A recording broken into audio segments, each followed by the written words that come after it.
Good morning.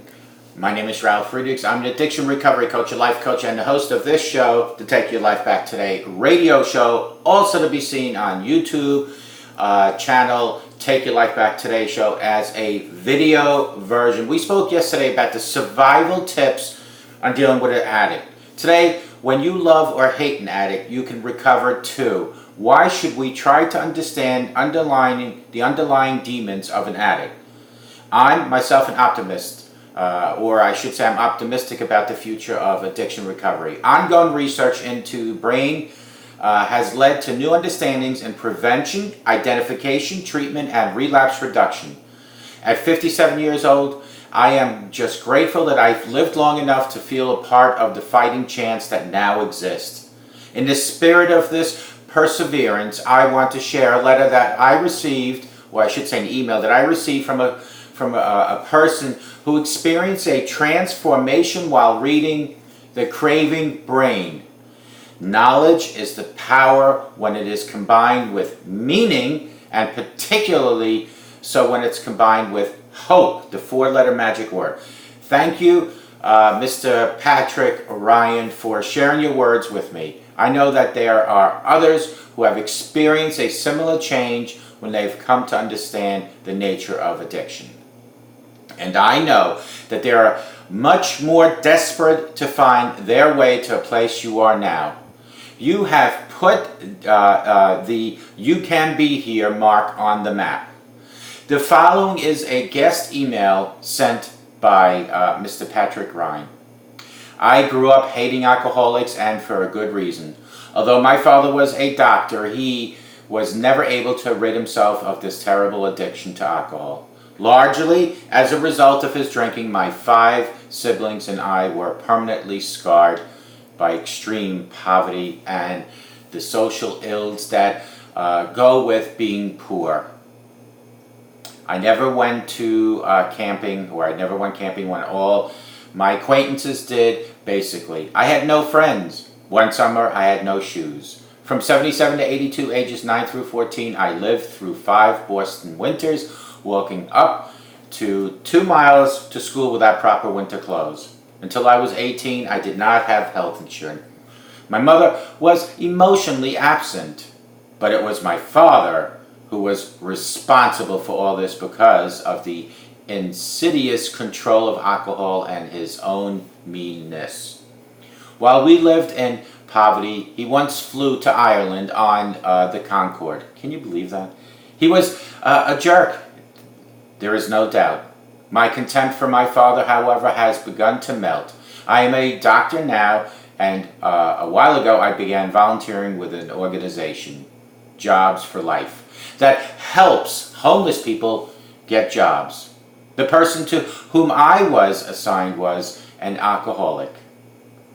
As I came to know him and other addicted men in this program better, I started to feel love and empathy for them, something that I had not for my father. One night, as I was walking back to my car after a Jobs for Life meeting, I found myself crying and asking, why could I feel empathy for these men who were strangers to me, and not for my own father who raised us the way they did? That sorry person, I thought, he could not have done any better than he did. My father was an alcoholic by virtue of his family, Irish drunks, his geography, Ireland, and his economic status, son of a poor grade school teacher. This moment nudged me down the road to forgiveness, but it was reading a book by my medical colleague, Andy Spickard, that really helped me see things differently.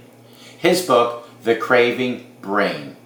Science, spirituality, and the road to recovery is the first thing that I have ever read about alcoholism that doesn't make excuses for addicts, but instead burrows down into the science of the chemical and pharmacological changes in the addictive brain. It rides the razor's edge of showing empathy for addicts and helping them take responsibility for their own action. Andy wrote his book with a recovering addict, James B., and writer Barbara Thompson. James tells us how he just barely got through what must have been really horrible days in his early recovery. Then, slowly, cautiously, one careful step at a time, he reestablished himself in the brotherhood of the living. Perfectly meshed with James' tale of fall and ascension are Andy's descriptions of what is happening in the addict's brain. These physiological explanations affirmed for me that my father really was never in his right mind. Not ever in my lifetime. More importantly, he could not have been expected to make many, if any, rational decisions.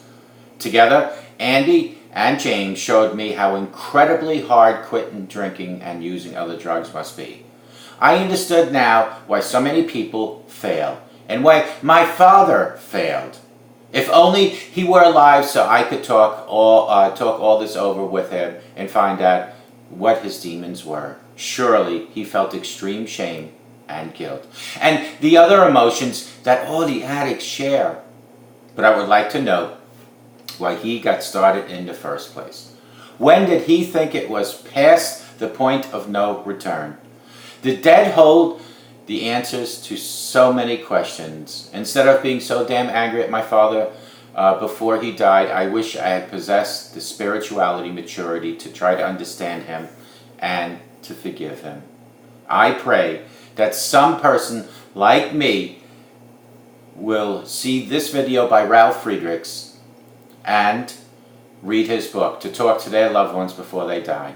It could make such a difference and prevent decades of unnecessary malevolence toward a person who cannot help themselves. I urge you to listen to Ralf Friedrichs, he writes. Call him at 844-405-HELP, because he always tells you, together we can help each other take our lives back. I could have tried to help my father, he writes. A simple smile to a total stranger goes a long way. Thank you so much for sending that email to us, and we take it to heart. May God bless you, may God bless your father, and may God bless everyone watching this morning. And we will talk to you all real soon.